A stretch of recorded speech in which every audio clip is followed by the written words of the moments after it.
ప్రేక్షకులకి నమస్కారం. నా పేరు శ్రీనివాస్ కాసిరెడ్డి. నేను ఒక సాఫ్ట్వేర్ ఇంజనీర్గా పనిచేస్తున్నాను. దాంతోపాటు వాస్తుశాస్త్రంలో పరిశోధన చేస్తుంటాను. ప్రజలకి వాస్తుశాస్త్రంపై అవగాహన కలిగించడానికి ఈ యూట్యూబ్ ఛానల్ని స్థాపించడం జరిగింది. దానిలో భాగంగా ఇంతకుముందు చాలా వీడియోలు చేశాను. ఈరోజు చేయబోయే వీడియో ఏంటంటే వాస్తు పేరుతో మోసపోకూడదు మీరు. అంటే ఒక 10 రహస్యాలు మీరు తెలుసుకోవాలి వాస్తు గురించి. ఆ 10 రహస్యాలు తెలుసుకుంటే మిమ్మల్ని వాస్తు పేరుతో ఎవరు కూడా మోసం చేయలేరు. టాపిక్లోకి వెళ్ళే కంటే ముందు అందరికి కూడా ఒక విన్నపం. ఈ వీడియోలన్నీ షేర్ చేయండి, లైక్ చేయండి, మీ అభిప్రాయాన్ని కామెంట్స్ రూపంలో తెలియజేయండి. ఇంకా సబ్స్క్రైబ్ చేసుకుని వాళ్ళు ఉంటే సబ్స్క్రైబ్ చేసుకోండి, గంట బటన్ నొక్కి నోటిఫికేషన్ ఆన్ చేసుకోండి. మీరు షేర్ చేసినా, లైక్ చేసినా, కామెంట్స్ చేసినా కూడా ఈ వీడియోలు ఎక్కువ మందికి వెళ్ళే అవకాశం ఉంటుంది. ఇట్లాంటి వీడియోలు మరిన్ని చేయాలని ప్రోత్సాహం కలుగుతుంది. ఇంకా టాపిక్లోకి వెళ్తే వాస్తు పేరుతో మీరు మోసపోకూడదు. అంటే దానికి ఒక 10 విషయాలు మీరు గుర్తుపెట్టుకోవాలి. అప్పుడు మిమ్మల్ని ఎవ్వరు కూడా మోసం చేయలేరు. ఎందుకంటే సమాజం అంతా కూడా మోసపూరితంగానే ఉంది. వాస్తే కాదు, రకరకాల మోసాలు జరుగుతూ ఉన్నాయి సమాజంలో. అందులో వాస్తు కూడా ఒకటి. నా విషయంకి వచ్చేసరికి నేను వాస్తు శాస్త్రంలో నైపుణ్యం ఉంది కాబట్టి దాంట్లో మోసాలు ఎలా జరుగుతాయన్నది చెప్పడానికి మీకు ట్రై చేస్తాను. ఈ 10 విషయాలు గుర్తుపెట్టుకున్నారనుకోండి, మీరు కొత్త ఇల్లు కడుతున్నా, లేదా పాతింట్లో రిపేర్ చేయించుకోవాలనుకున్నా, లేదా మీరు ప్రాచీన వాస్తుని ఫాలో అవ్వాలనుకున్నా, ఆధునిక వాస్తుని ఫాలో అవ్వాలనుకున్నా, వాళ్ళందరికీ కూడా ఈ విషయాలు వర్తిస్తాయి. ఓకే. అందరు కూడా ఈ విషయం కొంచెం ఈ వీడియో కొంచెం పొడుగు ఉన్న నిడివి ఎక్కువైనా సరే మీరంతా కూడా కొంచెం ఓపికగా వినే ప్రయత్నం చేయండి. మీకు ఓపిక ఉండాలన్న సంగతి గుర్తుపెట్టుకోండి. ఎందుకని అంటే ఏదో షార్ట్స్ రూపంలోనో చిన్న చిన్న వీడియోలు చేస్తే వాటి ద్వారా వచ్చే జ్ఞానంతో మీ వాస్తు మీరు తెలుసుకుంటారంటే మీరు పొరపాటు పడ్డట్టు. అంతకు మించిన పెద్ద పొరపాటు లేదు. ఓకే. ఇంకా టాపిక్లోకి వెళ్తే ఫస్ట్ మోసపోకూడదు అంటే మీరు ఏం చేయాలి? ఫస్ట్ మీరు అత్యాశను వదులుకోవాలి. అంటే ఏంటి అంటే ఇల్లు కట్టగానే కోటీశ్వర్లు అయిపోతాము, లేదా అక్కడ ద్వారం తీసి ఇక్కడ పెడితే కోటీశ్వర్లు అయిపోతాము, లేదా ఇంటికి పైన ఎక్కడన్నా ఒక కన్నం వేస్తే కోటీశ్వర్లు అయిపోతాం అని ఎవరైనా చెబితే వాటిని నమ్మకూడదు. ఓకే. రకరకాలుగా ప్రలోభాలు పెడతారు. వాటిని నమ్మొద్దు. ఎప్పుడు కూడా ఇక్కడే కాదు, బయట ఏ స్కామ్ జరిగినా అత్యాశే దానికి కారణం. 3 నెలల్లో మీ డబ్బు రెట్టింపు చేస్తామంటారు. అట్లాంటిదే ఇది కూడా.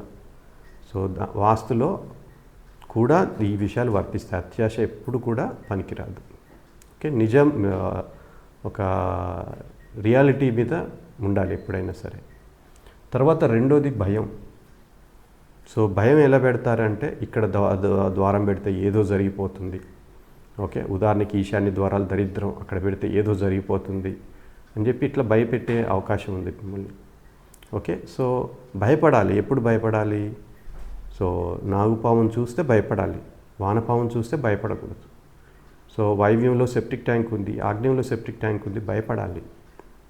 ఓకే. అంతేగాని చిన్న చిన్న విషయాలకి, నిజంగా అసలు దోషాలే కాని వాటికి భయపడకూడదు. ఓకే. ఇది ఇంపార్టెంట్. అత్యాశ, భయం ఈ రెండు కూడా మిమ్మల్ని నష్టపరిచే అవకాశం ఉంటుంది. ఓకే. తర్వాత ఏంటంటే రహస్యాలు, నైపుణ్యం, దైవశక్తి, వీటిలో ఏంటి వాస్తుకు? చాలామంది కొంతమంది ఏం చెప్తుంటారంటే మా దగ్గర ఏవో రహస్యాలు ఉన్నాయి, మేము గురువుల దగ్గరికి వేసుకెళ్ళి రహస్యాలు నేర్చుకొని వచ్చాము, తమిళనాడు వెళ్ళి నేర్చుకొని వచ్చాము, నార్త్ ఇండియా వెళ్ళి నేర్చుకొని వచ్చాము, హిమాలయాలకు వెళ్ళి నేర్చుకొని వచ్చాము, ఇట్లా చెప్తూ ఉంటారు. అవన్నీ కూడా నమ్మొద్దు. అవన్నీ ఫార్స్. వాస్తులో రహస్యాలు అంటూ ఉండవు. వాస్తు అదొక శాస్త్రం. దాంట్లో వాస్తుకు కావాల్సింది నైపుణ్యం. నైపుణ్యం అంటే స్కిల్. ఒక నిపుణుడిని సంప్రదించండి. రహస్యాలు తెలిసిన వ్యక్తిని కాకుండా నిపుణుడిని సంప్రదిస్తే మీకు సరైన వాస్తుపరమైన ఇల్లు దొరికే అవకాశం ఉంటుంది. తర్వాత దైవశక్తి. అంటే వాస్తు ఇస్తున్న వ్యక్తి ఏదో దైవశక్తి ద్వారా మీకు వాస్తు ఇస్తున్నట్టు కాకుండా అతని దగ్గర ఉన్న నైపుణ్యాన్ని చూడండి మీరు. అంటే నేను మీ ఇంట్లో కాలు పెట్టగానే మీ దోషాలు పోతాయి, లేదా నా ప్లాన్ పట్టుకోగానే మీ దోషాలు పోతాయి. ఓకే. ఇట్లాంటి వాళ్ళ ఇంటికి వెళ్ళి వస్తే వాళ్ళ దోషాలన్నీ పోయినాయి, ఇట్లాంటివి నమ్మకూడదు. ఇట్లాంటి అత్యాశ, షార్ట్ కట్స్ కూడా ఎప్పుడూ ప్రమాదకరం. ఓకే. తర్వాత ఏంటంటే సో మీరెప్పుడు వీడియోలు చూసి పుస్తకాలు చదివి వాస్తు ప్రయోగాలు చేయకూడదు. తర్వాత వాటిలో ఉన్న కామెంట్స్ చూసి కూడా, సో అవన్నీ కూడా ఫేక్ కామెంట్స్ ఉంటాయి. So fake questions, fake answers కూడా ఉంటాయి. అదంతా ఒక మూటలాగా పనిచేస్తూ ఉంటారు. ఓకే. సో వీడియోలు చూసి కూడా, వీడియోలో చెప్పేదంతా కూడా ఏదో టైంపాస్ వీడియోలు ఉంటాయి చాలా వరకు. చిన్న చిన్న విషయాలు, అద్దం ఎక్కడ పెట్టుకోవాలి, బీరువా ఎక్కడ పెట్టుకోవాలి, సో అట్లాంటివన్నీ కూడా చాలా చిన్న విషయాలు. అసలు కొన్ని చిన్న విషయాలు అయితే, కొన్ని అసలు పట్టించుకోకూడని విషయాలు. సో వాటి గురించి మీరు టైం వేస్ట్ చేసుకోమాకండి. ఓకే. సో అదొకటి. తర్వాత గ్రంథాలు. సో గ్రంథాలు ఇంపార్టెంట్ మీకు. సో ఎందుకు అంటే ఏ గ్రంథాలు ఫాలో అవుతున్నారు, ఏ స్టాండర్డ్స్ ఫాలో అవుతున్నారు. సో ఇప్పుడు మీరు హోమియో డాక్టర్కి వెళ్తే వాళ్ళ గ్రంథాలు వేరే ఉండొచ్చు. అదే ఆలోపతి డాక్టర్ వెళ్తే వాళ్ళ గ్రంథాలు వేరే ఉంటాయి, వాళ్ళ స్టాండర్డ్స్ వేరే ఉంటాయి. సో ఇక్కడ ఏం గ్రంథాలు ఉన్నాయంటే, ప్రాచీన వాస్తుకు సంబంధించిన గ్రంథాలు చాలా ఉన్నాయి, మార్కెట్లో చాలా ఉన్నాయి. బట్ ఆధునిక వాస్తుకి ఏంటంటే, సో ఈ గ్రంథం ప్రామాణికం. ఆధునిక వాస్తు వాళ్ళందరూ ఇదే పాటిస్తారు. ప్రాచీన వాస్తు వాళ్ళు కూడా దీంట్లో ఉన్న చాలా భాగం పాటిస్తారు. సో ఇది గౌరీ తిరుపతి రెడ్డి గారు రాసింది వాస్తు శాస్త్ర వాస్తవాలు. సో దేవుళ్ళు.comలో చూడండి, మీకు దొరుకుతుంది ఈ బుక్. సో ఈ బుక్ ప్రతి ఇంట్లో కూడా పెట్టుకోవాలి మీరు. సో ఎందుకని అంటే, సో దీంట్లో మీకు ప్రాథమిక పరిజ్ఞానం ఉంటే మిమ్మల్ని ఎవరు మోసం చేయలేరు. అంటే ఏంటి, సో మీరు కారు కొనడానికి వెళ్ళారు. సో కారు గురించి మీరేం చెప్తారో మీకేం తెలియదు అనుకోండి. సో సేల్స్మెన్ ఏం చెప్తే అది నమ్ముతారు మీరు. ఆల్రెడీ కారు గురించి మీకు కొంత తెలుసు, ఆల్రెడీ కార్లు నడిపారు, అప్పుడు మిమ్మల్ని ఎవరు మోసం చేయలేరు. ఓకే. సో కాబట్టి ఈ బుక్ మీ దగ్గర ఉంచుకొని కొంత ప్రాథమిక పరిజ్ఞానాన్ని పొందండి ఈ బుక్ ద్వారా. సో అందరూ వాస్తుశాస్త్రాన్ని నేర్చుకునేది ఈ బుక్ ద్వారానే. అది రహస్యంగా పెడతారు. సో ఇది అసలైన రహస్యం. వాస్తుశాస్త్రంలో ఏదైనా రహస్యం ఉందంటే, సో వాస్తుశాస్త్రంలో అందరూ పాటించేది ఇదే పుస్తకం, అదే రహస్యం. తర్వాత సో అందరూ పాటించే గ్రంథం అదే. ప్రాచీన వాస్తు వాళ్ళు కూడా ఈ గ్రంథాన్నే పాటిస్తారు. చాలామంది అనుకుంటారు ప్రాచీన వాస్తు అంటే అది ప్యూర్ వాస్తు పాటిస్తారని చెప్పి. కానీ సో ద్వారాల విషయంలో కొంతవరకు వేరుగా వెళ్ళిన ఖాళీ ప్రదేశాలు, septic tank, over head tank, even బావి విషయంలో కూడా కొంతవరకు ఈ బుక్లో చెప్పినట్టుగానే పెడతారు. చాలామంది తెలియదు. సో కాబట్టి మీరు ప్రాచీన వాస్తుని పాటించాలనుకున్న ఈ బుక్ మీ ఇంట్లో పెట్టుకోండి. ఓకే. సో ఎందుకంటే ఇట్లాంటి విషయాలన్నీ దీంట్లో దొరుకుతాయి మీకు. ప్రాచీన వాస్తు గ్రంథాల్లోకి వెళ్తే మీకు సెప్టిక్ ట్యాంక్ దొరకదు, బావి కూడా దాంట్లో ఉన్నట్టు పెట్టరు, ఖాళీ ప్రదేశాలు దాంట్లో ఉన్నట్టు పెట్టరు. మరి అప్పుడు ఇదే కదా మీరు చూడాల్సింది. ఒకసారి ఆలోచించండి. ఎందుకని అంటే, ఇంకోటి ఏంటంటే, ప్రాచీన వాస్తుకు సంబంధించిన గ్రంథాలు ఇలా ఉంటాయి, చాలా పెద్దగా ఉంటాయి, అందులో చాలా విషయాలు ఉంటాయి. ఒక గ్రంథం అంటూ లేదు స్టాండర్డ్. వేర్వేరు గ్రంథాలు వేర్వేరు రకాలుగా ఉంటాయి. సో ఈ గ్రంథాలు చూపించి మిమ్మల్ని భయపెడతారు. అంటే ఈ గ్రంథాలు చూడగానే మిమ్మల్ని చెప్పాల్సిన అవసరం లేదు. ఈ గ్రంథం చూడగానే అబ్బో అంత లావు గ్రంథం మనం కొనలేము, సో ఆయన వాస్తు సలహాదారు, ఆయనే చదివి ఉంటాడు, ఆయనకే నైపుణ్యం కాబట్టి ఆయనే పిలుద్దాం అనుకుంటారు. బట్ ఇవి ఎవరు చదవరు, పాటించరు. తెలుసుకోండి. ఓకే. సో నిజంగా అడుగుతూ ఉంటాను, వాళ్ళు ఎవరైనా ప్యూర్ ప్రాచీన వాస్తునే పాటించం, ఈ గ్రంథంలో ఉన్న దాన్ని ఏం పాటించడం అంటే, సో నేను ఒక లైవ్ సెషన్ పెడతాను ఒక సండే నాడు. సో లైవ్ సెషన్లో మీరు వచ్చి డిస్కస్ చేయవచ్చు. ఓకే. సో తర్వాత ఏంటి, సరైన వాస్తు పండితుడిని ఎన్నుకోవడం. సో ఇది చాలా ముఖ్యమైనది. సో ఎందుకంటే చాలామంది కన్ఫ్యూజన్లో ఉంటారు. సో వాస్తు పండితుడిని ఎక్కడి నుంచి తీసుకొని రావాలి. సో ఎందుకంటే నేను సజెస్ట్ చేసేది ఎప్పుడైనా సరే, సో మీ లోకల్లోనో మీ దగ్గరలో ఉన్న టౌన్లలో చాలా మంచి వాస్తు పండితులు ఉంటారు. వాళ్ళకి యూట్యూబ్ ఛానల్ లేకపోవచ్చు, కానీ సో వాస్తుని ఎందుకు అని అంటే, గ్రామాల ప్రాంతాల్లో ఉన్న వాళ్ళు ప్రాక్టికల్ నాలెడ్జ్ ఎక్కువ ఉంటుంది వాళ్ళకి. వాళ్ళల్లో చాలామంది ఇండ్లను పరిశీలించి సో ప్రాక్టికాలిటీ దాని నిజాలు నిర్ధారించుకుంటారు వాళ్ళు వాస్తుశాస్త్రంలో. సో గౌరీ తిరుపతి రెడ్డి గారి ఈ పుస్తకం ఫేమస్ అయింది అంటే అలాగే అయింది. సో వాళ్ళకి ఆ ప్రాక్టికాలిటీ ఉంటుంది. సో మీరు హైదరాబాద్ నుంచి పిలిచే వీళ్ళంతా దాదాపు పుస్తకాలు చదివి నేర్చుకున్న వాళ్ళే ఉంటారు. అందరూ అట్లా ఉంటారని చెప్పను నేను. బట్ నేను ఎవరిని కించపరిచే ఉద్దేశం లేదు. సో హైదరాబాద్లో ఉన్న వాళ్ళు అందరూ నైపుణ్యం లేని వాళ్ళని అనట్లే. నైపుణ్యం ఉన్న వాళ్ళు ఉండొచ్చు, లేని వాళ్ళు. అలాగే ఊర్లలో లేదా చిన్న చిన్న టౌన్లలో కూడా మంచి నైపుణ్యం ఉన్న పండితులు ఉంటారు, వాస్తు సలహాదారులు. సో మీరు రిఫరెన్స్ ద్వారా ఆల్రెడీ వాళ్ళ కట్టిన ఇల్లులు. సో మీకు ఇంకోటి ఏంటంటే, మీరు స్థానికంగా ఉన్న వాస్తు సలహాదారుని పిలిపించుకుంటే మీకు వాళ్ళకు ఒక అకౌంటబిలిటీ ఉంటుంది. అంటే వాళ్ళు ఒక లిమిటెడ్ ఏరియాలో చేస్తారు. ఆ ఇల్లుకు ఏమన్నా నెగిటివ్ రిజల్ట్స్ వస్తే నాకు ఒక బ్యాడ్ ఇమేజ్ వస్తుందని అట్లాంటి అకౌంటబిలిటీ ఉంటుంది వాళ్ళకి. బట్ ఈ హైదరాబాద్ నుంచి దూర ప్రాంతాల నుంచి వచ్చే వాళ్ళకి అది ఎంతవరకు ఉంటుంది? సో వాళ్ళు నిజంగా వాళ్ళ ట్రాక్ రికార్డ్ ఏంటనేది మనకు తెలియదు. సో వీడియోలలో చూసి, వాళ్ళ యూట్యూబ్ ఛానల్లో చూసి వాళ్ళని అంచనా వేయడం కష్టం అనమాట. సో వాళ్ళలో ఉండొచ్చు నైపుణ్యం ఉన్న వాళ్ళు కూడా ఉండొచ్చు. ఓకే.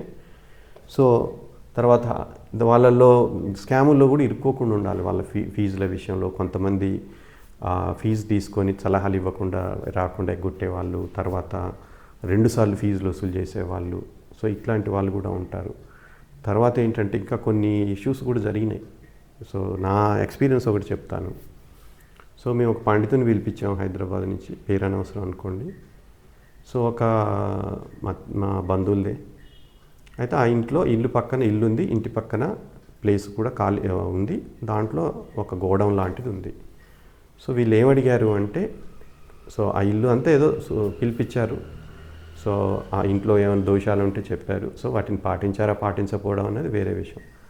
తర్వాత ఆ పక్కనున్న ఆ ఖాళీ ప్రదేశం ఏదైతే, ఆ గోడౌన్ ఏదైతే ఉందో, సో ఆ గోడౌన్ కూడా ఈ ఇంటిలో కలుపుకోవచ్చా లేదా అని అడిగారు వాళ్ళు. సో దానికి ఆ పండితుడు ఇచ్చిన సమాధానం ఏంటంటే, మీరు నాకు ఈ ఇంటికి మాత్రమే ఫీజు చెల్లించారు కాబట్టి ఆ పక్కన ఉన్న ఆ గోడౌన్ ఏదైతే ఉందో దానికి సంబంధించిన ఎటువంటి సూచన నేను ఇవ్వను. సో వీళ్ళు అడిగేది ఏంటంటే, ఆ ప్లేస్ కూడా మేము కలుపుకుంటాం కాబట్టి, సో పక్కనే ఉంది కాబట్టి, సో దానికి సూచనలు ఇవ్వమని చెప్పి అన్నాడు. సో అదొక ఎక్స్పీరియన్స్. సో ఇంకో ఎక్స్పీరియన్స్ కూడా జరిగింది. సో ఒక మహిళ కాల్ చేసింది నాకు. సో మహిళ కాల్ చేసి, మీరు పలాని సలహాదారుణ్ణి నాకు రిఫర్ చేశారు, ఆయన చేసిన పని ఏంటో మీకు తెలుసా అంది. ఏం చేశాడో చెప్పమంటే, సో ఆయన చేసిన పని ఏంటి అంటే, వాళ్ళ ఇంటికి వెళ్ళి సో ఇల్లంతా చూశారు. అది డూప్లెక్స్ హౌస్.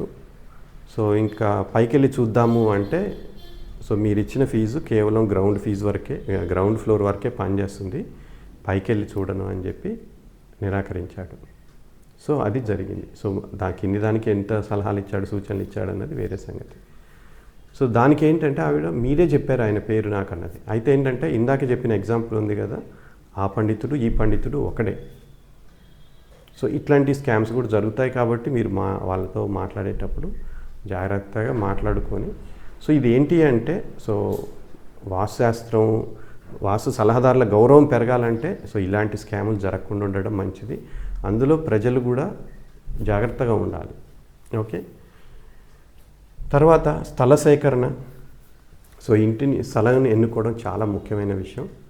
సో ఎందుకని అంటే, చాలామంది స్థలం సేకరించేటప్పుడే వాస్తు పండితుని సంప్రదిస్తారు. సో అది చాలా వరకు మంచిది కూడా. అయితే అది 0 డిగ్రీలో ఉండాలా అన్నది చాలా ప్రశ్న. సో అదేంటంటే, ప్రాచీన గ్రంథాల్లో కూడా 0 డిగ్రీలకు ఉండేలాగా మాత్రమే ఇల్లు కట్టుకోమని ఉంది. ఓకే. ఆధునిక వాస్తుశాస్త్రం ప్రకారం కూడా డిగ్రీల వాస్తు అంటూ ఒకటి ఉంది. కాబట్టి సో వీలైతే మీరు 0 డిగ్రీస్లో ఉన్న ఇల్లు తీసుకోండి, లేదా స్వల్పంగా తిరిగిన ఇల్లు తీసుకోండి, 1-2 డిగ్రీస్ అటు ఇటు. మీరు ఎక్కువగా తిరిగిన స్థలం తీసుకోవాలి అంటే, సో దానికి ఖచ్చితంగా మీరు డిగ్రీల వాస్తుని ఫాలో అవ్వాలి. ఓకే. సో డిగ్రీల వాస్తుని మేము ఫాలో అవ్వము అంటే 0 డిగ్రీలకు ఉన్న ఇల్లే తీసుకోండి. ఓకే. సో మీరు ప్రాచీన వాస్తు అయినా ఆధునిక వాస్తు అయినా ఇది ఇద్దరికి కూడా వర్తిస్తుంది. సో డిగ్రీల ప్రకారం వాస్తుని చేసే సలహాలు ఇచ్చే నిపుణులు చాలా తక్కువ మందే ఉన్నారు. సో వాస్తవానికి నేను రాశాను దాని గురించి బుక్కు. సో ఈ బుక్లో రాయడం జరిగింది. సో డిగ్రీల ప్రకారం ఎలా నిర్మించాలనేది, స్థలం దిక్కుకు లేనప్పుడు సెప్టిక్ ట్యాంక్ ఎలా పెట్టాలి, స్థలం దిక్కుకు లేనప్పుడు ఖాళీ ప్రదేశాలు ఎలా ఏర్పాటు చేయాలి, స్థలం దిక్కుకు లేనప్పుడు ద్వారాలు ఎలా ఏర్పాటు చేయాలనేది దీంట్లో వివరించడం జరిగింది. సో ఈ పుస్తకం ఆధారంగా ఆల్రెడీ చాలామంది వీడియోలు కూడా చేస్తూ ఉన్నారు. సో వాళ్ళు డిగ్రీల వాస్తు అని చెప్పకపోయినా సో అది డిగ్రీల వాస్తే. ఇంకా కొంతమంది రహస్యంగా కూడా ఈ డిగ్రీల వాస్తుని అమలు చేస్తూ ఉండవచ్చు. ఓకే. సో మీరు వీలైతే ఈ బుక్ కూడా మీ దగ్గర పెట్టుకోండి. సో ఎందుకని అంటే, స్థలం తిరిగి ఉన్నప్పుడు ఖచ్చితంగా డిగ్రీలు పాటించాలి. ఓకే, అది గుర్తుపెట్టుకోండి.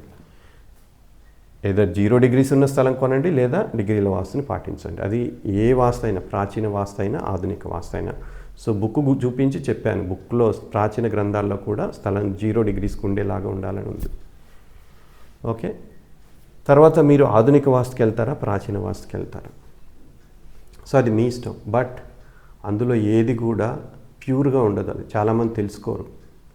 ఆధునిక వాస్తు వాళ్ళు కూడా చాలామంది ఆయం గట్టి ఇట్లాంటివి చేసి ఇల్లు ప్లాన్లు ఇస్తూ ఉంటారు. వాళ్ళు కూడా కొంతమంది పేరుని బట్టి ముఖద్వారాన్ని ఇచ్చేవాళ్ళు ఉంటారు. అంటే వాళ్ళు దాన్ని మిక్స్ చేస్తారు. అలాగే ప్రాచీన వాస్తు పండితులు కూడా దీన్ని మిక్స్ చేస్తారు. ఉదాహరణకి మీరు సెప్టిక్ ట్యాంక్ ఉందనుకోండి, సో దీంట్లో ఉన్నట్టే పెడతారు. ఎందుకంటే ప్రాచీన గ్రంథాల్లో సెప్టిక్ ట్యాంక్ ఎక్కడ పెట్టాలన్నది లేదు. ఖాళీ ప్రదేశాలు కూడా దీని ప్రకారమే పెడతారు దాదాపు అందరూ. సో ప్రాచీన గ్రంథాల్లో ఖాళీ ప్రదేశాలు పెట్టే విధానం ఉన్నా దాన్ని పాటించరు. ఓకే, సో ద్వారాలు కూడా చాలామందికి దీంట్లో ఉన్నట్టే చెప్తారు. సో దీంట్లో రెండిట్లో కామన్గా ఉండి 2 రకాలుగా ఆమోదం పొందిన ద్వారాలు పెట్టే వాళ్ళు ఉన్నారు చాలామంది. ఓకే, సో ఇట్లా. సో ప్రాచీన వాస్తు ఏదైనా పాటు బట్ ఒక నిపుణుడిని తెలుసుకోవాలి. నిపుణుడి సలహా తీసుకోండి. సరైన నిపుణుని ఎన్నుకోవాల్సి ఉంటుంది మీరు. సో ఈ మధ్య ఏంటంటే మధ్య ద్వారాల, మూల ద్వారాల అని ఇట్లాంటివి కూడా. సో అవి మధ్య ద్వారాలు, మూల ద్వారాలు 2 కూడా మంచివే. తర్వాత ఇంకోటి ఏంటంటే ఇట్లా ఈ భయాలు అనమాట. ఈ భయాలు ఏంటి? దేవతా స్థానాల ప్రకారం అక్కడ పెడితే అది జరుగుతుంది, ఇక్కడ పెడితే ఇది జరుగుతుంది అని భయపడుతూ ఉంటారు. ఈ ఫస్ట్ పాయింట్కి వచ్చాను నేను మళ్ళీ. ఆ దేవతా స్థానాలు ఎవ్వరూ పాటించరు, గుర్తుపెట్టుకోండి. దేవతా స్థానాలు చెప్పడం వరకే, వాటిని ఎవ్వరూ ప్రాక్టికల్గా ఫాలో కారు. ఉదాహరణకి ఉత్తరంలో ముఖ్యాలో అంటే 3వ వాయువ్యం నుంచి 3వ స్థానంలో ద్వారం పెట్టుకోమని ఉంది. ఎవ్వరు పెట్టరు. ఓకే, సో మధ్య ద్వారాలు, మూల ద్వారాలు 2 కూడా మంచివే. దేవతా స్థానాలు, వాటి గురించి ఆలోచించవద్దు మీరు.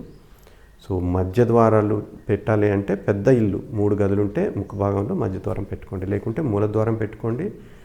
సో ఈశాన్య ద్వారాలు దరిద్రం అన్నవాళ్ళు కూడా ఈ మధ్యకాలంలో మళ్ళీ మూలల్లో ద్వారాలు పెట్టిస్తున్నారు. వాళ్ళ వీడియోలు చూస్తే మీకు తెలుస్తుంది.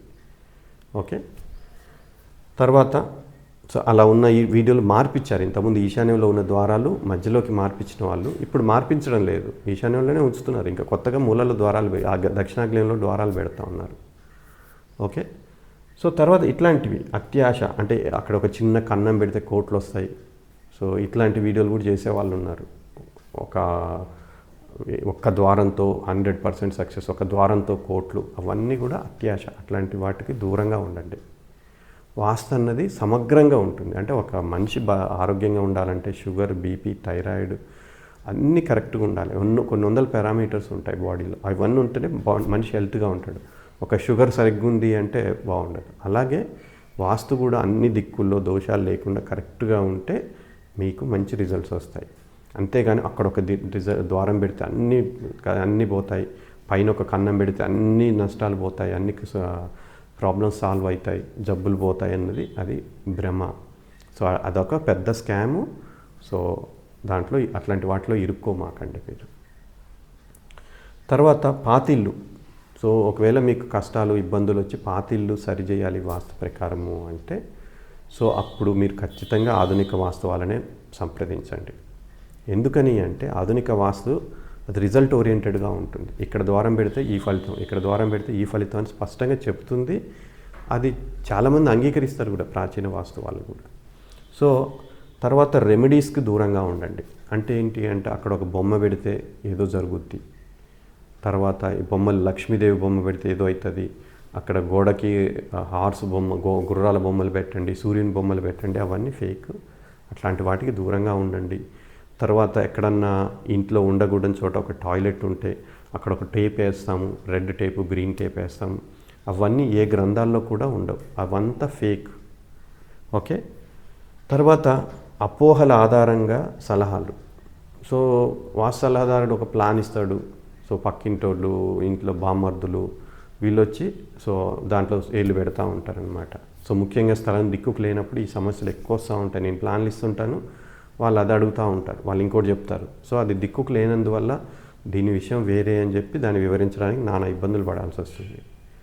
ఓకే, సో ఆధునిక వాస్తులో కూడా కొన్ని దోషాలు ఉన్నాయి, కొన్ని లోపాలు ఉన్నాయి. సో ముఖ్యంగా స్థలం దిక్కుకు లేనప్పుడు అలాంటి దోషాలు వస్తాయి. సో దానికోసమే నా బుక్ రాశాను. తర్వాత సమస్యలు తొలగిపోలేదా అంటే, మీరు ఆల్రెడీ పాత ఇంట్లో ఉంటే కొన్ని దోషాలు సవరించారు, కొన్ని మార్పులు చేశారు, సమస్యలు తొలగిపోలేదు అంటే ఇంకా అందులో దోషాలు ఉన్నాయనే అర్థం. అది గుర్తుపెట్టుకోండి. మళ్ళీ 2 ఏళ్ళకో 3 ఏళ్ళకో అయినా మీరు చేయాల్సిందే. ఓకే, ఇది కొంచెం భయపెట్టినట్టుగా ఉండొచ్చు కానీ అది వాస్తవం. ఓకే, మీరు కొత్త ఇల్లు కట్టినా సరే, సో మీకు సమస్యలు వచ్చాయనుకోండి 6 నెలలకో 3 నెలలకో, సో దాంట్లో దోషాలు ఉన్నాయని అర్థం. సో ఎక్కువ కాలం వేచి ఉండకుండా వాటిని సరి చేసుకోండి. సో వాటి ప్రకారం మీకు ఎట్లా సిమ్టమ్స్ అంటే ఏంటి, సో ఆధునిక వాస్తు ప్రకారం ఏంటి అంటే, సో 8 దిక్కులు ఉంటాయి. 8 దిక్కుల్లో 8 రకాల దోషాలు ఉంటాయి. అంటే ఏంటి, ఆ 8 దిక్కులు 8 దోషాలు, 8 రకాల దోషాలు ఉంటాయి. ప్రతి దిక్కుకు ఒక రకమైన, ఉదాహరణకి ఆగ్నేయ దిక్కులో దోషం ఉందనుకోండి, ఒక రకమైన నష్టాలు కలుగుతాయి. వాయవ్య దిశలో దోషం ఉంటే ఒక రకమైన నష్టాలు కలుగుతాయి. అంటే ఏంటి, వాటి సిమ్టమ్స్ మనకు తెలుస్తాయి, పలానా దిక్కులో దోషం ఉందని. అది ఆధునిక వాస్తు యొక్క ప్రత్యేకత. సో వాటి తీవ్రతలో తేడా ఉండొచ్చు. ఉదాహరణకి ఉత్తర వాయువ్యం వీధి పోటు ఉంటే నష్టం చాలా ఎక్కువ ఉంటుంది. అదే ఉత్తర వాయువ్యంలో ఒక డోర్ ఉందనుకోండి, కొంచెం తక్కువ ఉండొచ్చు. ఓకే, అదే గదికి ఉత్తర వాయువ్యంలో డోర్ ఉందనుకోండి, దానికి సమస్య ఇంకా తక్కువ ఉంటుంది.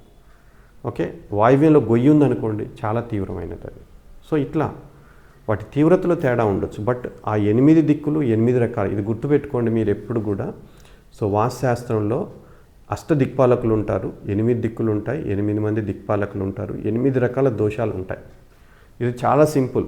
సో దేవతా స్థానాలని ఇవని వాస్తు పురుషులని వాటి జోలికి వెళ్ళమాకండి. సో ముఖ్యంగా పాతిళ్ళు అయితే ఆధునిక వాస్తుని సంప్రదించి దాని ప్రకారమే మీ ఇల్లు సరి చేసుకోండి. ఓకే, సో మీ కొత్త ఇల్లు కట్టినా సరే, సో ఈ మీకు సిమ్టమ్ మళ్ళీ ప్రాబ్లమ్స్ వచ్చినాయంటే దాంట్లో దోషం ఉందని అర్థం. ఓకే, సో అన్నిటికంటే ముందుగా గుర్తుపెట్టుకోండి, లాస్ట్కి నేను చెప్పేది ఒకటి ఏంటి అంటే, నైపుణ్యం. వాస్తు సలహాదారుడికి ఉండాల్సింది నైపుణ్యం, వాక్చాతుర్యం కాదు. సో ఆ నైపుణ్యాన్ని గుర్తించండి, మీకు సరైన వాస్తు సలహాదారు దొరుకుతాడు.